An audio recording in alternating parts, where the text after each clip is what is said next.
तर्क दिया है धुंधली ने, 8 तर्क दिया। पहले तर्क में कहती है मैं फल नहीं खाऊंगी। क्यों? क्योंकि फल भक्षेण गर्भः स्यात्, फल खाऊंगी तो गर्भ रहेगा, और गर्भेण उदर वृद्धिता, गर्भ रहेगा तो पेट बड़ा होगा, और पेट बड़ा होगा तो मैं कम खाऊंगी, और कम खाऊंगी तो कमजोर हो जाऊंगी, और कमजोर हो जाऊंगी तो गृह कार्यम कथम भवेत, घर का काम कैसे करूंगी, इसलिए फल नहीं खाऊंगी।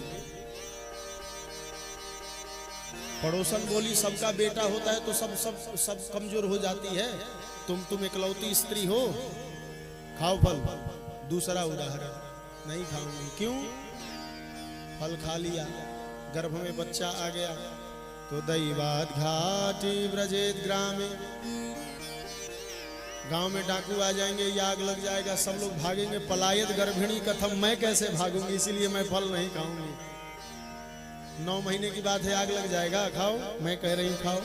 तीसरा तर्क, मैं नहीं खाऊंगी। क्यों? क्योंकि हमने सुना है संतों के प्रसादी में बड़ा चमत्कार है, और सुकवन निवसेत गर्भ, अगर सुखदेव की तरह यह 12 वर्ष मेरे गर्भ में रह गया तब तो मैं मर जाऊंगी। पड़ोसन ने कहा तुम देवी हो, तुम्हारा बेटा 12 साल गर्भ में रहेगा, खाओ फल, 9 महीने में होगा। मैं कहती हूँ नहीं खाऊंगी। क्यों? क्योंकि अगर मान लो 12 वर्ष नहीं रहा, परंतु जन्म लेते समय टेढ़ा हो गया, त्रयच्छेदागतो गर्भस्तदा में मरणम भवेत्, अगर टेढ़ा हो गया तो मैं तो जन्म देने में मर जाऊंगी, इसलिए मैं फल नहीं खाऊंगी। पड़ोसन ने फिर डांटा तो 5वां तर्क, जन्म देते समय हमने सुना है बड़ा दर्द होता है, प्रसूतौ दारुणम दुखम, वो दर्द मुझसे सहा नहीं जाएगा, इसलिए मैं फल नहीं खाऊंगी। पड़ोसन ने फिर डांटा, खाओ, ये सब नहीं होगा। तो इस बार जो तर्क दिया वो तो कमाल का है, कहने लगी बुढ़ापे में बेटा होगा और ननद बधाई लेने आएगी तो मंदायाम मई सर्वस्वम ननांदा संहरे तदा, ननद बधाई में सारा धन मांग के ले जाएगी, इसीलिए मैं फल नहीं खाऊंगी, नहीं खाऊंगी, नहीं खाऊंगी। अब पड़ोसन समझाते समझाते थक गई, अरे फल खा लो भैया, मैं कह रही हूँ।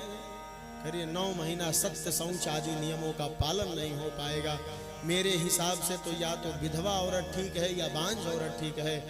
एवं कुतर्क जोगेन तत्फलम नैव भक्षितम, कुतर्क करके उसने मना कर दिया कि मैं फल नहीं खाऊंगी। पड़ोसन माथा पकड़ के अपने घर चली गई, तुम खाओगी कि नहीं खाओगी, मेरा ब्लड प्रेशर मत बढ़ाओ भैया, हम तो 2 घंटे से समझा रहे हैं। फल नहीं खाई धुंधली। धुंधली की बहन आ गई, कहो दीदी कैसी हो? बोले अरे पंडित जी की मती किसी महात्मा ने मारी है, फल लेके दिए हैं, कह रहे खाओ बेटा होगा। धुंधली की बहन बोली देखो बेटा होगा कि नहीं इसकी कोई गारंटी नहीं है, अब फल की परीक्षा लेनी है तो तेरी गैया बांझ पड़ी है, ये फल अपनी गैया को खिलाओ। गैया अगर गर्भवती हो गई तो समझ जाएंगे कि साधु जी ओरिजिनल है, साधु में चमत्कार है। अब मैं गर्भवती हूं, पहले से 9 बेटे हैं, ये 10वां होने वाला है, तो 7 महीने के बाद जन्म लेगा, मैं अपना बच्चा तुम्हें दे दूंगी। तुम अपने पति से झूठ बोल दो कि मैंने फल खा लिया और गर्भवती होने का नाटक करो। मैं अपने पति से झूठ बोल दूंगी कि मेरा बेटा जन्म लेके मर गया और मैं तुझे अपना बेटा दे दूंगी। फिर तुम अपने पति से झूठ बोलना कि मुझे दूध नहीं हो रहा है, मेरी बहन का बेटा मरा है, उसे बुलाइए दूध पिलाने के लिए, तो मैं आ जाऊंगी दूध पिलाने, तेरे बेटे को पाल पोस दूंगी।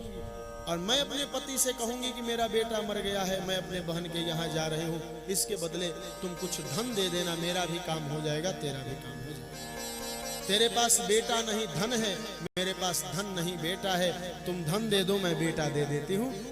व्यापार पक्का हो गया। फल गाय को खिला दिया गया। धुंधली गर्भवती होने का नाटक करने लगी। आत्मदेव जी मोछ पे ताव दे रहे हैं, मैं 9 महीने में बाप बनूंगा। 7वें महीने में बेटा उसने दे दिया। हल्ला मचा आत्मदेव को, तो 7 महीने में ही बेटा हो गया। बहन का बेटा आ गया। पंडित जी सब संस्कार किए, नाम रखने गए तो धुंधली बोली नहीं महाराज जी, जन्म मैंने लिया है तो नाम मैं रखूंगी।